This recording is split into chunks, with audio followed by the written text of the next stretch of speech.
G'day punters and welcome back to another episode of NRL Unpopular Opinions.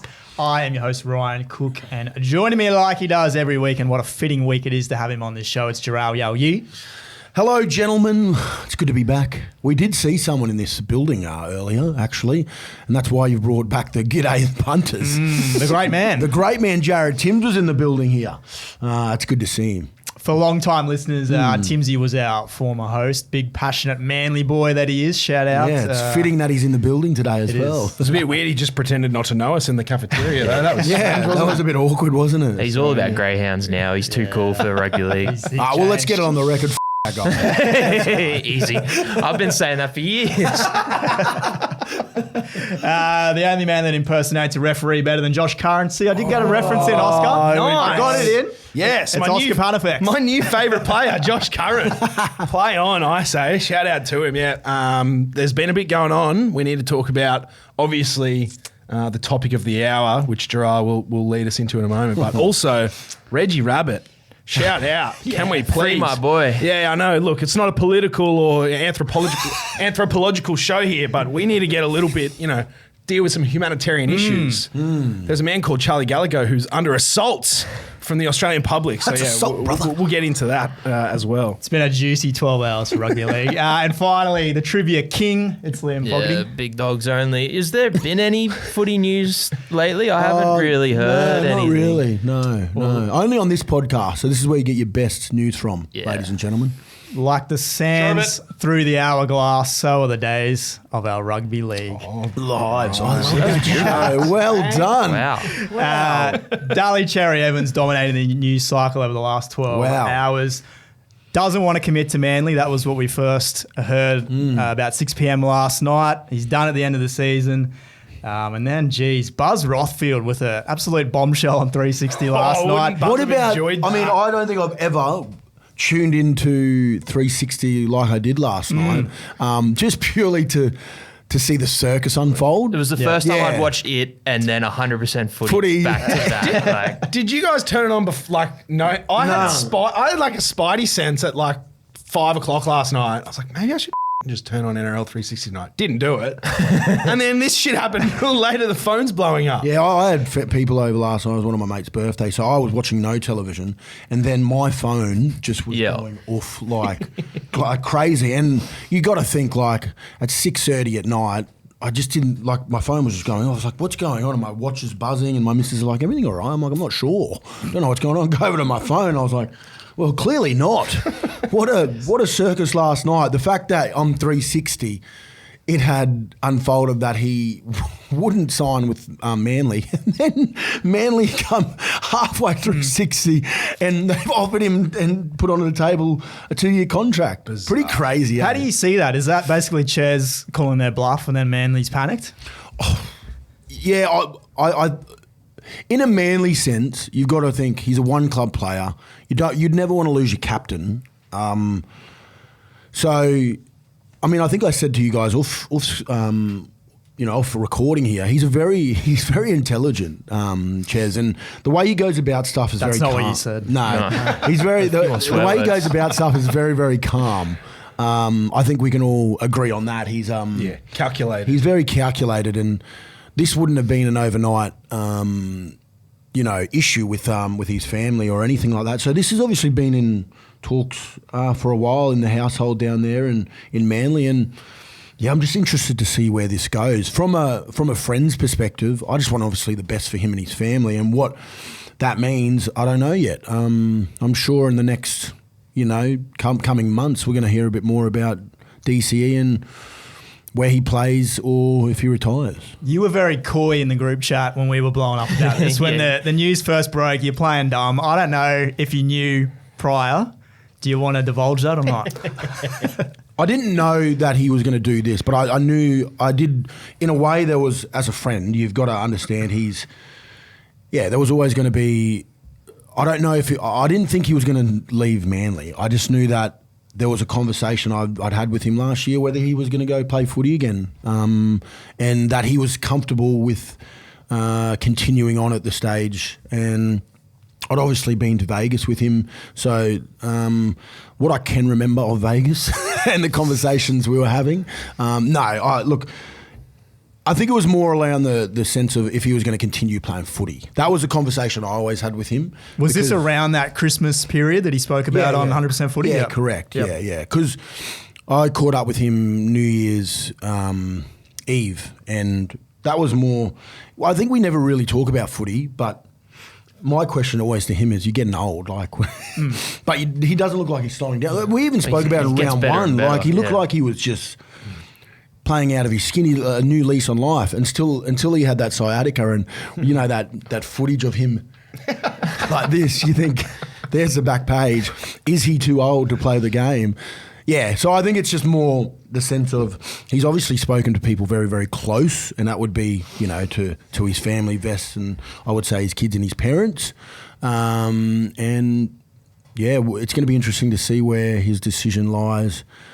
I think this could be another Cooper Crump situation, which I don't know. Like, I just don't think I want him to see him go anywhere else. But at the end of the day, you've got to do what's right for your family, and he's a family man. You know him better than anyone. So is this a family decision, or is it more of a playing decision? Probably, I'd say a family decision. Yeah, and if we're putting a family decision on the table here, There's going to be a lot of speculation, and there's going to be a lot of people talk about, and I have not spoken to him today, but I will speak to him at some stage. He might even call while we're here on this podcast. That'd be incredible podcast. It would be Stay tuned, listen. It would be incredible. He's calling. But I wouldn't put him under that pressure. I would just tell him that I'm on a podcast and that I'd have to talk to him later. Tell him we said hi. Then. Yeah, I would. Yeah. I will do that for you, folks. I will do that. But don't name drop me. Let me just put a few things. He backflipped on the Titans. Remember that? I think everyone remembers. I think yesterday. Yeah. And now his good mates, Foz is there, Desi's there. So if we're just putting this out into the, the universe, rugby league universe, that might be a place. There could be another place. He played his first senior footy up here. Well, when he moved from Mackay, he went to Redcliffe. So. Wouldn't that be a pretty cool, in a sense of if you're talking about rugby league stories, that would be a pretty cool rugby league story. And Oscar, you're the footy brain in this room right now. Do you think he would fit into either of those clubs because of the sense of them needing, I suppose, a half that can direct 100%. Around the field? 100%. I mean, the quality of player that Ches is, you can make the narrative make sense at almost any club. But yeah, I mean, I did this morning. I think the Chooks... Well, the Chooks are always in the race. Historically, they're always in the race. So you put them on this list. You look at what they've done in the last 12 months with a guy like Chad Townsend, throwing money at a veteran playmaker to help their young crop of guys come through. I mean, you sit down with Chad and Daly, tell me which one do you want to grab these two for 2 years at the back end of their career. Respectfully, I think we know who we're going with. So, I mean, the Roosters have form. And then, Dolphins...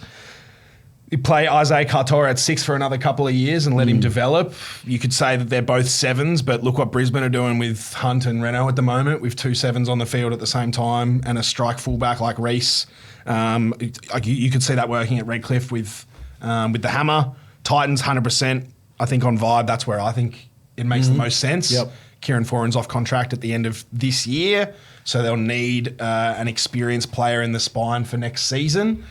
Doesn't mean one of their young guys has to go, Kinney Campbell or Brimo, maybe. Does David Fafita's money? So, there's been a lot of talk about Fafita and the minutes he's playing. There was some interesting comments from multiple Titans players on the weekend about how disappointed they were that they didn't hold Newcastle to 0. And when Brabber Best scored that try, David Fafita was caught on camera pretending to tackle an out of position player. I don't know. I'm just reading between the lines. There was the Titans players were salty that they'd lost that one and that they conceded at the death. So okay, so those clubs are probably what we think of, right? And because we've got to talk about this. Let's put another situation in. Would he move his family? You know what I mean? That's another thing. You got to understand. Ches has made such a great group of friends down there. His girls are settled, I would say. They are settled, but are they young enough to be able to be moved? Like, if he went to the Roosters, I don't even know how far away that is from Manly to travel. Like, what does that look like? Not that far. Not that far? No. Okay, well, there you go. So there's one, they stay in school down there, and he stays there and he goes to the Roosters. If you move them for 2 years and then what the Manly are talking about him coming back to help in a coaching perspective, then you move him away, and then does he... Yeah, the kids have to move back. Yeah, because I know this. I know he loves Queensland, but I also know he loves where he lives, but also he's a huge family man. Like, misses obviously his brothers and sisters a lot. You know, they're up here. Dill, I know, lives on the Gold Coast, you know, and he's very close with him. So there's a lot of scenarios that I've even put in my head. I was talking to my wife last night about it, and, you know, how could it work? Because he fits into all three of those clubs. He does fit anywhere, but I couldn't see him going, for instance, because of all that. There's a lot of experience left. The Cowboys, like Woody. Yeah, no, I think you're right. I just don't think you can want to move that far. They need forwards. I think if the Cowboys made a decision to go for Chairs, I think it'd be a very bad decision for them. Like, this is another scenario. Ben Hunt's very close with him, and there's a lot of people talking about St. George, but I just don't think, because of the relationship Hunty and him have, Ben would... Is that him? The phone is ringing. Is that him? Here he is. Yes, it is. Speak of the devil. Here we go. Hey, I'm just going to have to call you back. I'm on a podcast, mate. Who for? For Ned's. Who's more important than me? Not the fuck off. I will call you back when I leave here, all right, brother? All right, have fun. See you, mate. Clip that up. Holy shit, there you go. Who's more important? Well, boys, I might have to go. No. Well, that was interesting. That's the most breaking news we've ever had on the show. Yeah, where was I? I don't even know. Well, you were just talking about Ben Hunt being at Brisbane and the relationship they've got. There's another footy player. There was also stories that came up midway through last week about Adam Reynolds potentially moving back to Sydney. Yep. Yeah, that's 3 days before. I'm not saying that there's meat, on those bones, but it's an example of what the rest of the year is going to be like, right? Every single time that there's a player even slightly mentioned as going somewhere or looking for a new spot, it's going to be, Ches could slide in there. How urgent do you think teams like the Finns in particular need to be, though, about approaching DCE here? Because there's talks about, Hammer's not happy, but if they bring in a player like Ches, does that sort of keep those big names there, do you think? Probably. What do you, as a player? Yeah, I'd assume it would. Yeah, I'd assume it would as well. Yeah, it's I'm a bit rattled to see. I'm just like, just even speaking to him then, and just about you can tell he's so happy. He's enjoying it. He's just enjoying it. Like, as much as he genuinely doesn't like being the dude in the media spotlight, I think he's also pretty okay with how this is playing out. Right? We'll get and he's handled it then. He's handled it very well. I love how open he's been about it all. Like, I think that's the other cool thing, right? Is we've got to understand he's so open about it. Like, he's just got on the front foot, because I think he cares about Manly a lot also. So we've got to understand that there's a lot of people going to be angry at Manly, but they've got to take a step back and go, well, you know what, he's doing the right thing. If he's saying he's not here, then that gives them a chance to go, all right, well, we've got to go find someone else right now, or they're a young kid coming through. They've got a guy called Joey Walsh who's been Ches's locker buddy for a couple of years. Yeah. And they're quite high on him. Yeah, well, that's what I mean. So if you want to look at it in a couple of ways, he's done them a favour, because he's told them that he's not going to be here at the end of the year, and then from there on, they can go do their own thing. And he just plays this year out. He's got nothing else now to worry about apart from where he's going to go or if he's going to retire, and that's on him now. So in the Manly context of it, it's a good thing for them. And I know they lose their captain, but there's a lot of leaders in that side. Like, we could probably just pick who's going to take over. It'll be Jake, So yeah, I think they're in a good position. Manly, they're not in a. It's a terrible thing that he's going to finish up with them, but yeah, I believe that they're going to be in a good place because he's already done it right now. The only other decision he has to make is, does he play Origin? Which That's the important question. it is. I'm just rattled that the Maroons captain has dialed into our show. Like, that's something that... Well, not on purpose. Yeah, but it happened. So We're claiming it. I'm going to hold on to that here. one. I knew when I spoke to him last night, I was like, I hope you don't call around this time. But, he's obviously a very busy man, so I'm not going to choose and pick when I say, hey, don't call me here. But, I'm glad you got a horn over that, folks. I'm not going to be able to talk the rest of the episode now. Yeah, that's all right. Yeah, does he... Sorry, back on track. Does he keep going? Well, that's what I wanted to ask you guys. Do you think he... I think he can. Single word response, where's he playing next year? I'll say Gold Coast. I'll say Redcliffe. Finns. I'm just going to say he Don't retires. sit on the fence. No, I'm not. I'm going to say he retires. Okay. Boom. Manly win the comp. Ches retires. That'd be hot shit. You know what? wouldn't I it? love him, but That would be he's cool. already won one. Oh, you don't want to do it? No, I want if he gets there and it's not the Broncos against him. Yeah, true. Like we've just had a drought. We've just had a drought, the Bronx, and I just need them. And you know what? For Hunty to go out like that as well to win one would be. I feel physically sick thinking about this right now. That if the Broncos and Manly were in a grand final, I would genuinely not be able to go. Would you get one of them half and half jerseys? Possibly. There's no losers. I honestly don't think I could go to the game. We can make that happen I'd freak too. out. I would proper freak out. Oh, please don't happen like that. Gosh, don't clip this, Rich. No, I think we've already got the clip. We're covered with content. Yeah, I'm putting a lot of money behind that. Let's stick with one of those clubs we just mentioned, the Titans, who responded in a big way on Saturday. 26-6 winners over the Knights. Absolute defensive masterclass from Des Hasler, forcing Kalen Ponga into a handful of errors. We've been here before, though, with the Titans, particularly last year. I think they rattled off 4 wins around that mid-season mark, and their defense was on full display then, but then they never back it up. They're a tough team to trust. Are you boys selling what we saw from the Titans?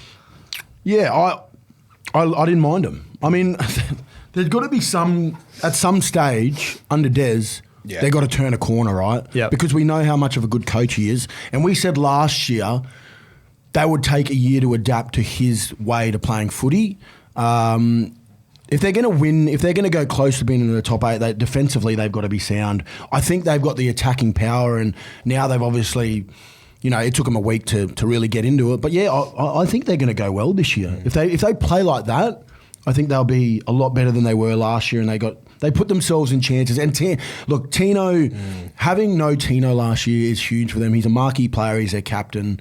Like they lose. Forgot how good he is. Yeah, and it's sometimes that's what it's like when you lose a player to a big injury to and for the whole year. So he'll be. When you're away from the game for so long, you emphasise and put in a lot more effort into how you want to get better on the footy field. I believe he's done that, and I believe he'll be better for the run. So it's his first big injury. I think the Gold Coast Titans, if they can get on the back of Tino Fasuamala-Aui, I think they're going to be a very good chance to make the top 8. Yeah, it's as a New South Welshman, it's terrified me watching Tino play. We missed him last year. 2 games back from injury. Everyone knows Queensland missed him last year, but how much you guys missed him. Like his work rate, the amount of work and quality work that he gets through on both sides of the ball. I mean, Ryan, all your notes here about the Titans' defence, which I completely agree. I think it's a little bit about the Wars as well, which we'll talk about in a moment, attacking with their defence or laying the foundations to win the game with their D. We know the Titans' attack's not going to be super repeatable and consistent, but is that necessarily a bad thing? Like you look at the only team with a winning record against Penrith's defensive system in the NRL right now is Parramatta, who did it by throwing offloads and moving the footy around. So is this a system that Des has found, by design with the players that they've now got in the spine, Kinney, Campbell and Brimo? Or is it something that's just kind of happened naturally? They look really good. It's just the importance is, if they can defend them well enough to keep themselves within just 1 or 2 special plays, like that offload that Jaden Campbell threw for Kinney as he's falling, his elbows were pretty much on the ground. that's the kind of stuff he can do instinctively. But then the try he scored, he had 2 or 3 touches in the lead up, moving guys, dropping guys back under to flip a middle down to that short side. And then Beau Fermor runs a really nice slip line to drag Jack Cogger out of the line, and Campbell can go straight through. That's what he can do as a 7. So, yeah, it's exciting. I like it. I wonder if there's anything in Gold Coast not playing round 1 and then getting bashed in the opening stages of their first game of the season in round 2. Is that like from a physicality perspective, the other team? Maybe, possibly. Because 2 years in a row they've had the round 1 bye. Also, does it say a lot about Newcastle? Because, you know, I've still got them as my wooden spoon, but they went the Tigers and then they went Dolphins, who... Terrible. It's not a great run of form. No. So does it say more about them, or does it say more about the Titans and how they played? Yeah, a bit of both.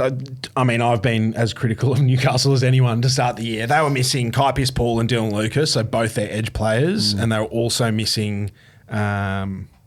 apologies. They were missing another big... Leo Thompson was out as well, so their most productive forward. So I think in Newcastle defence, KP probably didn't get the looks he needs playing behind a beaten pack, but I don't know. I think it probably says more about the Titans because we were already maybe a bit dodgy on Newcastle. Yep. It's a hard thing to comment on, but I thought the Titans just looked a little bit fitter last week compared to that Dogs game. They were absolutely opened up through the middle in that Dogs game, and that wasn't the case on Saturday. Let's go ahead to the Wars, who sit 7th on the ladder after a pretty disappointing start in Vegas to start the year.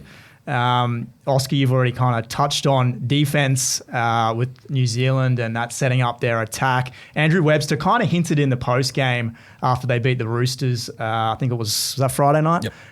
That he's not real worried about where the points are coming from. He's more focused on defense. Yep. We've known that about him for a little while. They've got the Tigers coming up and then the Storm after the bye. Do you think that kind of approach or that game plan is sustainable for them? I do, yeah. I think particularly now that they're without Tohu and SJ, who are such important figures in their attacking systems, they had reliable avenues to the try line through SJ on that right edge, Dallin Watene-Zelezniak scoring tries for fun. They've got to find new ways to score points this year. And I think rather than going, we're going to run the attack through Luke Metcalf or through Chanel or through Wade, I think that they're sharing the load really nicely. And it starts with their D.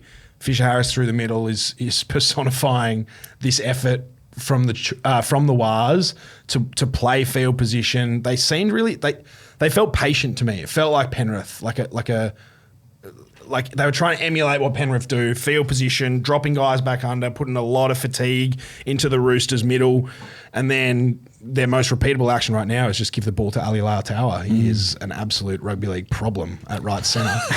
I love what the Wars are doing. Really, really like what they're doing, and I do think it's sustainable. $2.50 for the Wars to make the 8, which is still pretty good value. And the other underrated part of their game so far is that they're 2-0 at Mount Smart Stadium, which last year wasn't the case on the back of the previous season where they had all those sellouts and they were almost unbeatable at home. Jharal, do you think the home field advantage is back for the Wars? Is it, again, the toughest place to play in the league? Yeah, well, I think they've made a meal out of it last year. So, I think they'll be better for the run. And like we've always said, and like Oscar said, he is defensively sound. Like that's what they want to make it a fortress, right? Over there. I mean, I hated going to play over there. Like it's so hard to win there. And when you do win a game like over in New Zealand, you get to enjoy yourself a little bit. So it is a tough game to go win. And if they can bring that back throughout the year, the Warriors will be in good stead to finish in the top 8. Top 8 into Penrith, who have lost back-to-back games. It's unprecedented, but it's also been par for the course for the Panthers. 2023, they started 1-2. 2024 started 2-3. And then in both years, they went on to lose only 4 more games for the entire season. That's incredible. Are they just trolling us at this point? Well, he's come out and said, didn't he? He said that we're not known starters for the year, and it's the business end where you've got to be. They've been there 5 times now in the last 5 years. So, I don't think they're worried. I don't think anyone in the game is worried about how they start. It's always how they finish. They do want to finish high up there. They don't really get the home advantage this year. You know what I mean? Like That's where I think it doesn't really. I'm not sure they're worried about finishing in the top 4 because CommBank's. Yeah. It's not their home ground. It's not their home ground. So It's an interesting take. I don't think it matters for them. I think if they make the 8, anywhere they go in a finals outfit, they're going to be dangerous because they've been there so many times. They've got the experience. So I just don't think you just got to worry Penrith about the end of the year. Yeah. I fell off my chair when I saw your notes, Ryan. $5.50 at the moment, Penrith to win the comp, third line of betting. I didn't even look because I did not think that the market would have adjusted that much. You got to take that, surely. They're not going to be any bigger, surely. No. Yeah, I was really When was the impressed. last time they were like that? Yeah. Well, I can't remember seeing them longer than like 350 Yeah. maybe. There would have been $5 before a ball was kicked this year, but yeah. You reckon? Yeah. Okay. But that's just because there's a lot more speculation and we hadn't seen anything. Yep. But yeah, I think now's the time to get on if you think Penrith can make it, 5 in a row? I think it was another more evidence of their elite systems. It doesn't matter who's in there; they still find a way to move the ball effectively in attack and hit the right spots on the field. Cleary goes down in whatever it was, the 8th minute. So has he missed this week? Yeah, it's he's 11 out. days, right? Yeah. It's 11 days for a concussion. Do you think he hurt his shoulder as well while he was in the? It's a weird fall, wasn't it? It looked awkward. You reckon they're holding something? What? It looked like he landed More with on his shoulder. Than his head. Yeah. Yeah. On his bad shoulder? Yeah. Yeah, look, I was so impressed with. Obviously, it was Isaiah Yeo who took control of their attack when Cleary went off. The commentator said it was Jack Cole, but it wasn't. It was Isaiah. But Lindsay Smith, also what he's able to do. Like, name me another prop, a 50 game or whatever he is prop in the NRL, who can move into first receiver as a distributor when your lock needs to move to halfback. Like, Smith was first receiver either side of the ruck, passing Isaiah Yeo into halfback situations so that they could score points on the edges. It was Lindsay Smith's development over the last 12 years has been really great. Coincided with a Kangaroos jersey last year. I didn't realise how good he was. He's gonna. I think he'll. If he doesn't play Origin this year, he'll be close. Just another one. Yeah. Just add another one to their list. Who So is a impressive. good footy player. As you said before, Jharal, can they just be shit? Yeah, Please. they can't. It's not in their DNA at the moment, and it's going to be really hard until Cleary is still there, and until he's gone. I just don't think they're ever going to lose that DNA. No, I tend to agree with you. Before we jump into the multi, let's chat Reggie Rabbit. It's a difficult subject to talk about on here because there's a child involved, so we're not making light of that situation at all. But the last 12 hours with this has just been absolutely incredible. Albo coming out in defence of him has probably been the highlight of the whole thing It's for me so funny. because he's a passionate Rabbitohs man himself. It's so funny. And yes, there's a child involved, but this is fun. That's funny that he would come out the next day and put all support behind Reggie. Yeah, look. What do you got for us? I don't know where to go with this. Nilso from What's New in the Castle is a great platform on social media, but he made a great point that no one's really talking about. Has anyone really discussed the idea that Nick Politis has placed an 8-year-old Roosters sleeper agent in a Cronulla jersey and stationed him at the tunnel run? There is layers to this. Look, we've heard Trollmitz say he's aiming for a round 5 return against the Roosters. The Interesting. Chooks are in deep water at the moment. There's head noise going on. They've just pinched the this is cheese. funny. That's right. Cheese has jumped ship. So, I wouldn't put it past Politis to, really, lay some deep seeds here. He's a supervillain, isn't he? Where are they weak? Really Where are is. they weak? Reggie. That's what he thought. And just gone, Get him let's where go it after hurts. him. Let's get after him. Let's get him in any way possible. Rugby league. It's the greatest game Good of all. stuff. It's greatest game It's of all a work. I love it. Let's jump into the multi. It's time to jump into the multi. We've got one up for the year, but last week was not our best week. We got the Panthers to cover to kick us off, but then the next 3 legs fell over. To recap, we I had, hated my leg. yeah, well, so did we.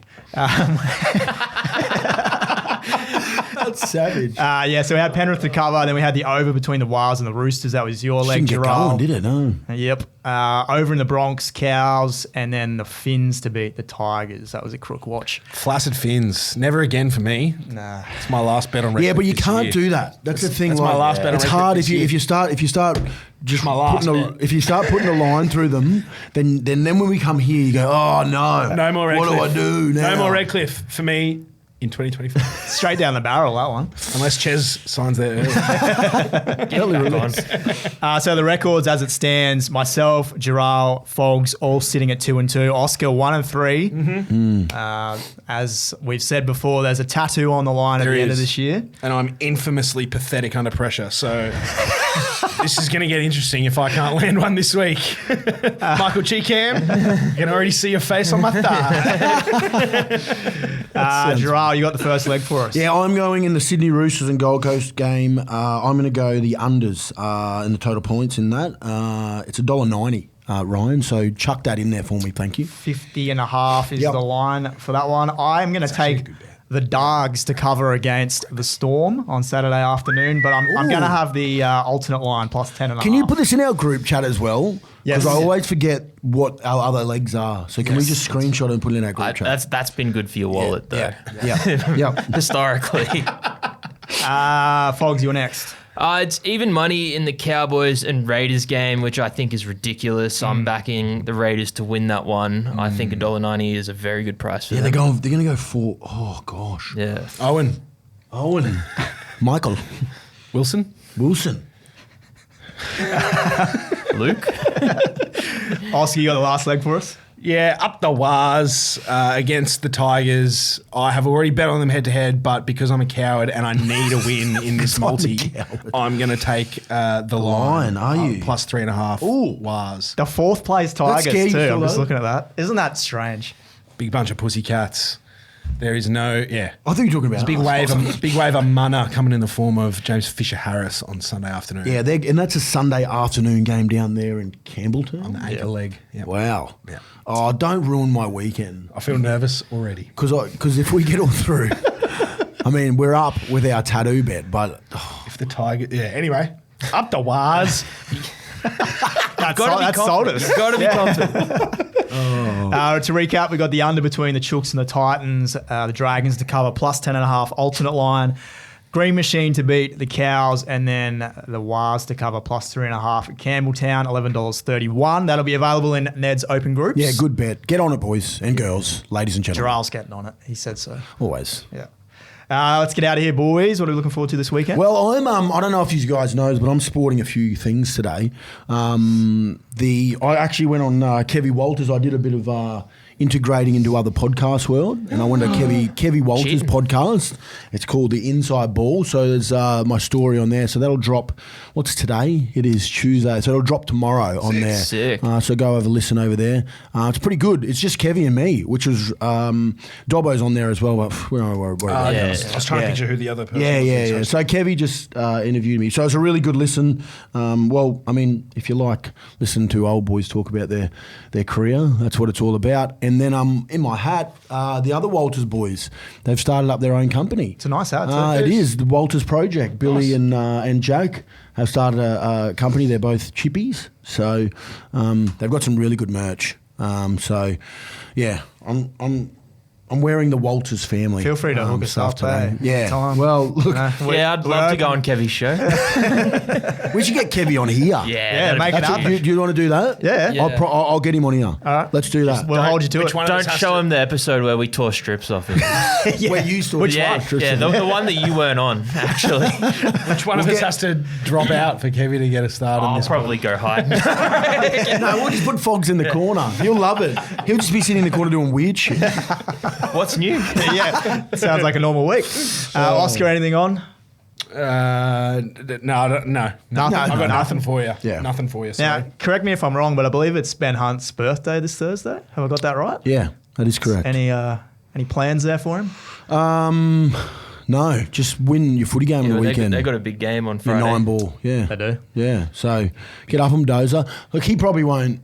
I don't know. He lives on the Goldie now. He's just living that high life. So Does he commute from the Gold Coast too? yeah, he's a GC boy. Yeah.